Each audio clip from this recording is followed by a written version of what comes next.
Good morning, students. SV Management Principals and Teachers urges all the college students to stay home and be safe. But we also want to be connected.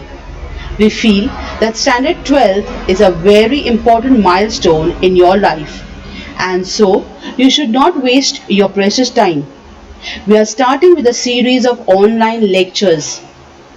This year, I am going to teach you Organization of Commerce.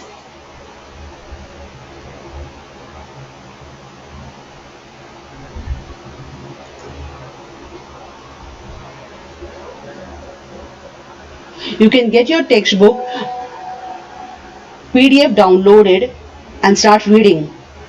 Today I am starting with my first lesson, that is Principles of Management.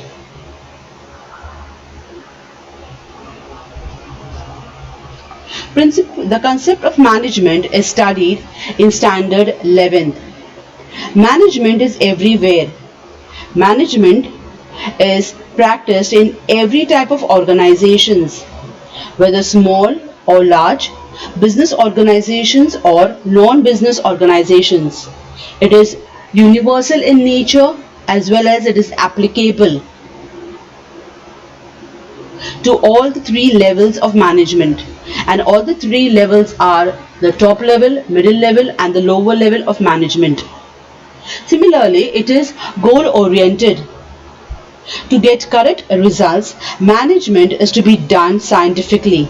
Therefore, in this chapter, the principles of management and the principles of scientific management are discussed as in detail. Now let's see the definition of principles of management. Definition is defined as the fundamental truth or proposition that serves as a foundation for a system of belief or behavior or for a chain of reasoning. In simple words, techniques or systems which give a one-directional result are called as principles. These principles are universal and applicable everywhere. Due to the basis of principles, managers need not to work on trial and error basis. For example, in cricket or in any other game, total play is designed and divided between the players according to their qualities and capabilities. In terms of management, it is called as division of work, which is one of the principles of management. Now let us go to the nature of principles of management. Management principles are formed to guide and influence the behavior of employees. And so the nature of management principle is given below. The first one is universal application. The second, it provides general guidelines. Third, principles are formed by practice and experiments. Fourth, it is flexible in nature. Fifth, it is behavioral in nature. Sixth, there is a cause and effect relationship. And seventh, that is all principles are of equal importance. So let's come to the first one, that is the universal application.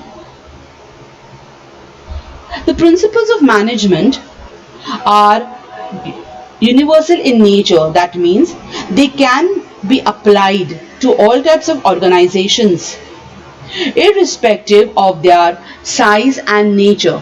For example, you have the sole trader, you have the joint stock company, you have the partnership firm, you have the joint Hindu firm, and you have the cooperative organizations, which are all different in their sizes, right?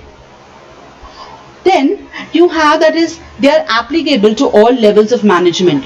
All level means all the three levels, that is the top, the middle and the lower level of management. They are applicable. Their results may vary and their applications may be modified, but they are applicable or to all the kinds of organizations. Second one, it is general guidelines. That is, management principles provide general guidelines in tackling the organizational situations wisely as well as in solving their problems. They are not rigid. That is, the guidelines are not rigid. For example, now we are facing a COVID-19.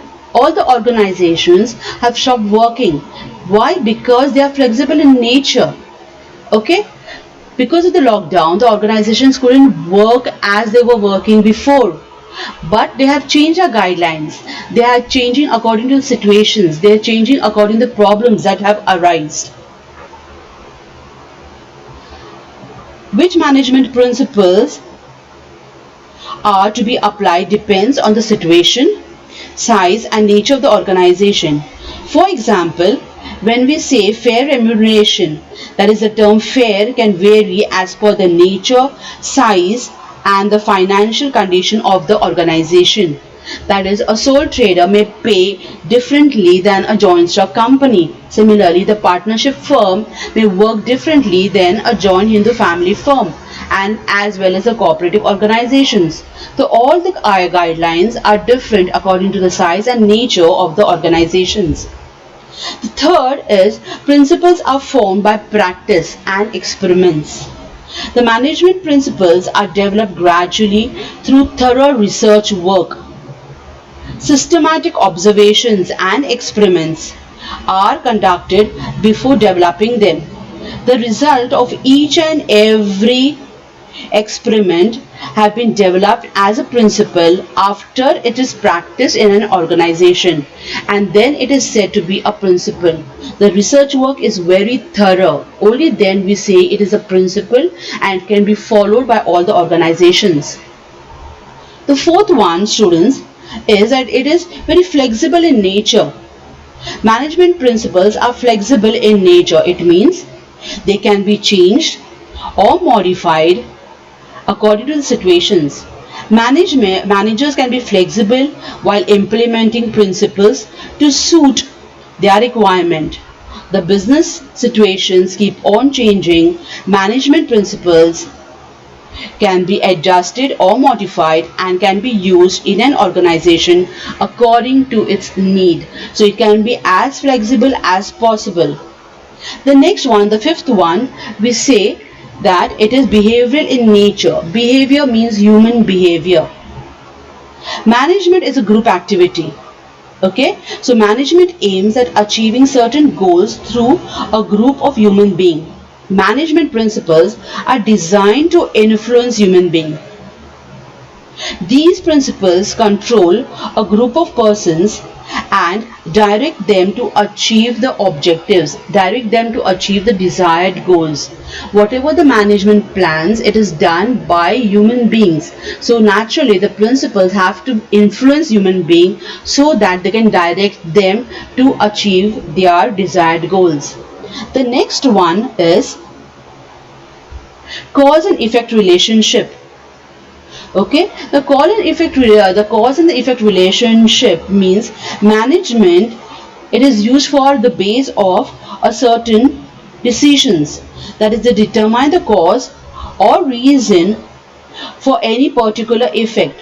For example, payment, that is, or rise in salary or incentive can increase the output of employees, or making effective advertisement increases the sale of a product.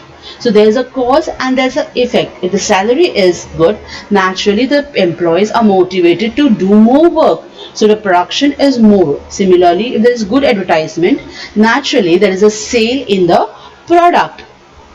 And the last one is all principles are of equal importance. That is, all principles are of equal importance. That is, no principle is more less or more good. These principles are to be practiced simultaneously to get best results in the form of achievement of predefined goals.